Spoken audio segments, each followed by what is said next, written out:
महत्वना समाचारों पर नजर करिए तो वरसादने लईने अंबालाल पटेले मोटी आगाही व्यक्त करी है। आगामी 24 कलाकमां भारे वरसादनी आगाही व्यक्त करवामां आवी छे।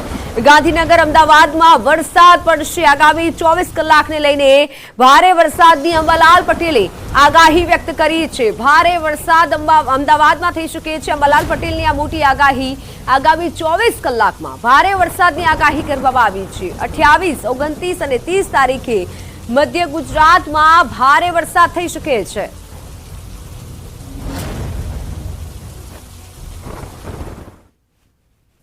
आगामी 24 कलाक में लगभग अमदावाद गांधीनगर भागों में वरसाद थवानी शक्यता रहेशे।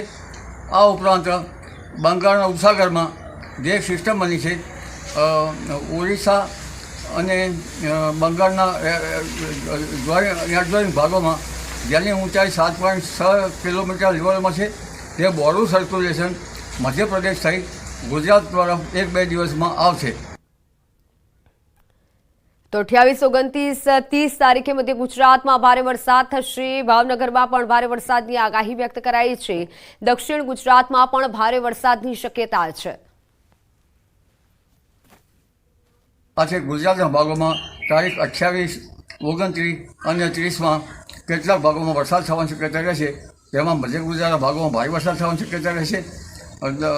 ભાવનગર વગેરે ભાગોમાં ભારે વરસાદ થવાની શક્યતા રહેશે।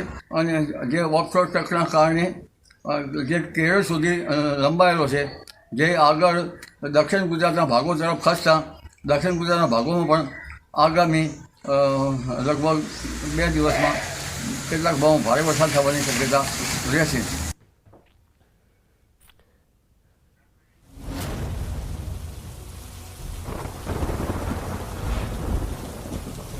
तो सौराष्ट्र में मेघराजानी जमावट। मोटा भागना जलाशयों छलोछल थया छे। કેટલાક જિલ્લાઓના જળાશયો હજી ખાલીખમ છે। દેવભૂમિ દ્વારકામાં 12 મુખ્ય જળાશય, 11 જળાશયો 100% ભરાયા છે। એક જળાશયમાં 74% ભરાયો છે, જ્યારે મોરબીના કુલ 10 જળાશયો છે। એક પણ જળાશય 100% નથી, જ્યારે કે જામનગરમાં 21% જળાશયોમાંથી 12 100% ભરાયા છે। સુરેન્દ્રનગરમાં કુલ 11 જળાશયોમાંથી એક જળાશય 100% ભરાયું છે। 7 જળાશયોમાં 20%થી ઓછું પાણી છે, જ્યારે રાજકોટમાં કુલ 27 જળાશયો છે અને રાજકોટમાં 3 જળાશયો 100% ભરાયા છે।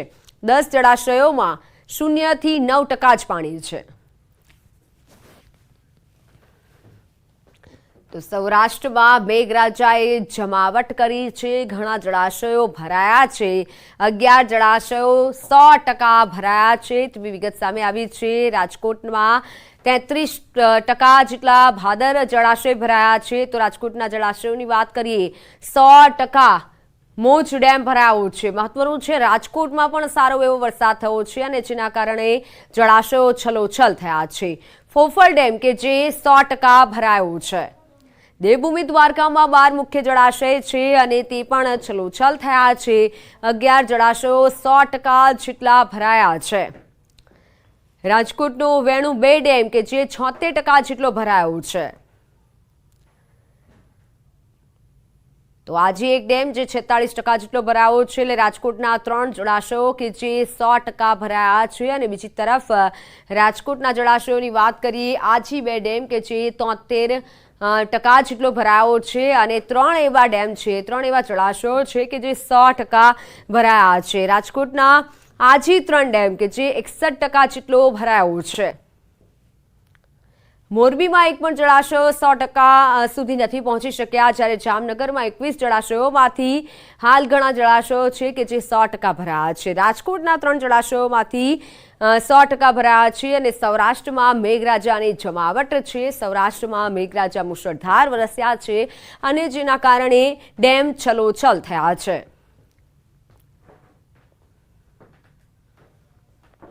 તો વડોદરામાં પૂરના પાણી હજુ પણ નથી ઓસર્યા। વાઘોડિયા રોડ પર વૈકુંઠ સોસાયટીમાં પાણીનો ભરાવો થયો। વૈકુંઠ સોસાયટીના 1700 મકાનોમાં પાણી ઘૂસ્યા। મેયર અસરગ્રસ્ત વિસ્તારોની મુલાકાતે રોષે ભરાયેલા નાગરિકોએ મેયરનો ઘેરાવો કર્યો।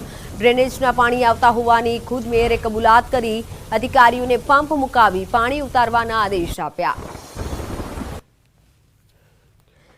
રહીશો ત્રાહિમામ પોકારી ચૂક્યા છે। જો કે વડોદરાના મેયરે સ્થાનિકોની સાથે વાતચીત કરી હતી, અસરગ્રસ્ત વિસ્તારોની મુલાકાતે હતા, પરંતુ તમામ અસરગ્રસ્ત લોકોએ મેયરનો ઘેરાવો કર્યો હતો અને મેયરે ખુદ કબૂલાત કરી હતી. 1.5 દિવસથી વોટર લોગિંગ થઈ રહ્યું છે. જે અહીંયાથી પાણી ઉતરી અને જે કાંસમાં જાય એ સેમ ટુ સેમ લેવલ હોવાના કારણે વરસાદ બંધ રહી ગયો છે, છતાં પણ એમના ડ્રેનેજમાંથી પણ ઓવરફ્લો થઈ અને પાણી બહાર આવવાના કારણે વોટર લોગિંગની સમસ્યાનો આ વિસ્તાર સામનો કરી રહ્યું છે. અત્યારે અધિકારીઓને સૂચના આપી દેવામાં આવી છે અને પંપ મંગાવી અને મૂકવામાં આવ્યો છે. જરૂર પડે બીજા પંપની વ્યવસ્થા કરવાની લાગતી હશે જરૂર તો એ પણ કરવામાં આવશે. તો દ્વારકાના કલ્યાણપુર તાલુકામાં ભારે વરસાદના પગલે શેઢા વાડથરી ડેમ ઓવરફ્લો થયો છે. નીચાણવાળા વિસ્તારના ગામો કાનપર, શિરડી, ચપ્પર, ચૂર, માંગરિયા, હરિપર ગામના લોકોને સાવચેત કરાયા. ડેમ ભરાઈ જતા લોકોને નદીના પટમાં અવરજવર ન કરવા સૂચના આપી દેવાઈ. છેલ્લા 2 દિવસથી ભારે વરસાદના પગલે ડેમમાં પાણીની સતત આવક ચાલુ રહેતા ડેમ ભરાયો છે.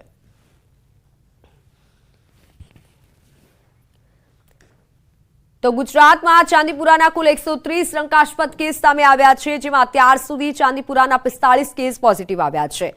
વાયરસના કારણે ચાંદીપુરાના 52 શંકાસ્પદ દર્દીના મોત થયા છે અને 38 દર્દી ગુજરાતની અલગ અલગ હોસ્પિટલમાં સારવાર હેઠળ છે.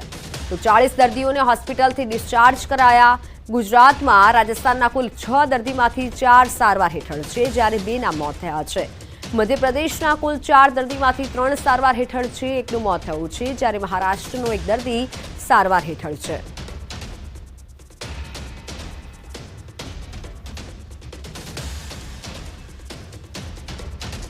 તો ચોમાસામાં રાજ્યમાં રોગચાળો વકરી રહ્યો છે. કોલેરા અને ચાંદીપુરાના કેસ વધતા જામનગરનું તંત્ર પણ એલર્ટ થયું છે. વધતા રોગચાળાને લઈને એક બેઠક પણ બોલાવવામાં આવી, ત્યારે આ બેઠકમાં જીજી હોસ્પિટલના ડીન અને અધિક્ષક સહિત ડોક્ટર ઉપસ્થિત રહ્યા. વોર્ડ નંબર 12માં સૌથી વધુ કોલેરાના કેસ નોંધાયા છે, જ્યારે વધતા કેસોને અટકાવવા માટે ચર્ચા કરાઈ.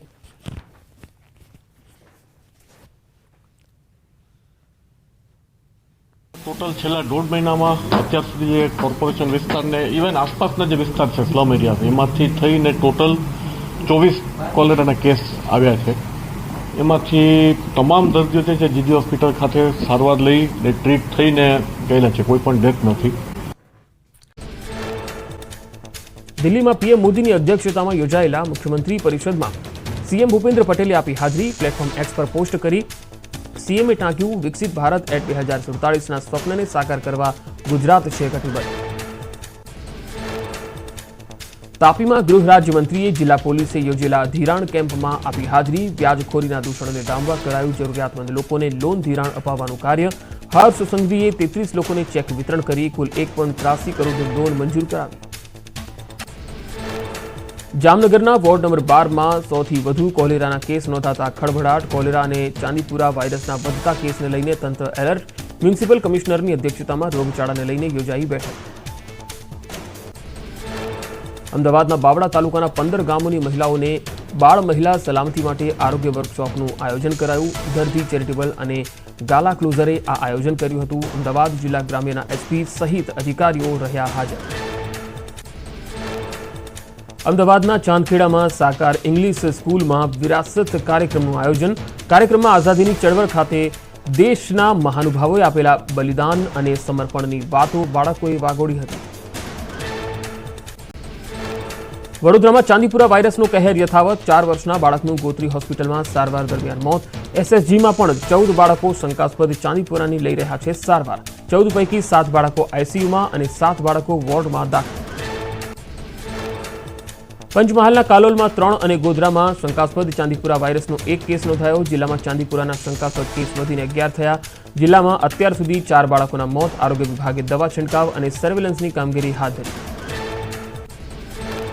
પંચમહાલમાં શંકાસ્પદ ચાંદીપુરાના કેસ નોંધાતા આરોગ્ય વિભાગ દોડતું થયું. જિંજરી નવી નગરી ગામમાં આરોગ્ય વિભાગે સર્વેની કામગીરી હાથ ધરી. શંકાસ્પદ ચાંદીપુરાની અસરથી પીડાતી બાળકીના ઘરમાંથી 20 સેન્ડ ફ્લાય મળી આવતા ચકચાર.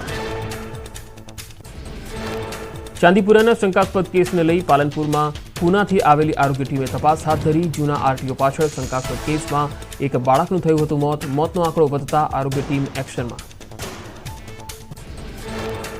અમદાવાદ કોર્પોરેશન પર ફરી સત્તાનો દુરુપયોગ કરવાનો આરોપ. નવરાત્રી માટે મેદાન હરાજી વગર ભાડે આપવાનો સીએમને લખાયો પત્ર. મણિનગરમાં 2 ગ્રાઉન્ડ દૈનિક 30,000 ટોકન પેટે આપ્યાનો આરોપ.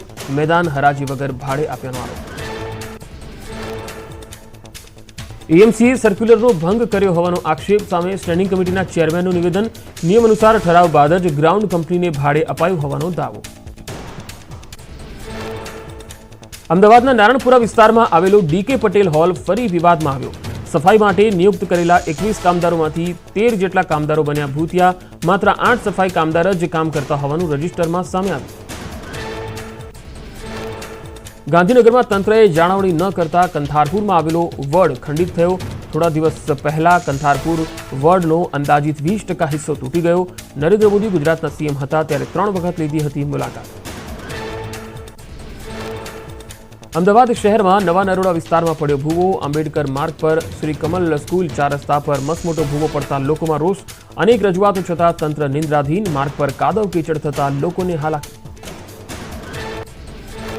સુરેન્દ્રનગરમાં લીંબડી સર્કલ પર આવેલા ઓવરબ્રિજ પર પડ્યું ગાબડું. 10 ફૂટનું ગાબડું પડતા એક તરફનો વાહન વ્યવહાર બંધ. બેરિકેડ મૂકી ગાબડાનું રિપેરિંગ કામ હાથ ધરાયું. અમદાવાદ ઉદયપુર નેશનલ હાઈવેની હાલત બિસ્માર. નેશનલ હાઈવેને 6 લેનમાં રૂપાંતર કરવાની કામગીરી 6 વર્ષથી ચાલુ. સહકારી જીન 4 રસ્તા પરના ઓવરબ્રિજની ધીમી કામગીરીથી સ્થાનિકો પરેશાન. હાઈવે ઓથોરિટીની કામગીરી સામે વાહન ચાલકોમાં રોષ.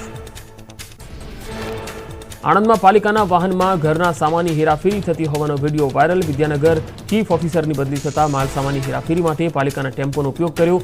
ચીફ ઓફિસર વૈશાલીબેન નીનામાં આવ્યા વિવાદમાં.